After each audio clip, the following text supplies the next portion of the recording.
West Yorkshire Police Constable PC Joseph Myers faced his misconduct earlier this month, where it was determined that he had breached the standards of professional behaviour to such an extent that it amounted to gross misconduct and was put on the College of Policing's barred list. Myers is said to have attended a social gathering at Durham University whilst visiting his partner in the city on November the 20th, 2021. According to West Yorkshire Police, during the evening, Myers engaged in abusive and aggressive behaviour towards people at the gathering, which resulted in him being arrested. Myers was later issued with an adult caution for common assault by beating and common assault on an emergency worker.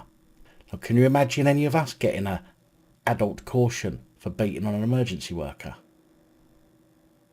Now, the panel found that his behaviour was not quite befitting of a police constable and breached their professional standards, but they were unable to dismiss him as he'd already fucked off and resigned. Detective Chief Superintendent Nicola Breyer, head of West Yorkshire Police's Professional Standards Department, said, "West Yorkshire Police expects the highest standards of our officers and staff both on and off duty."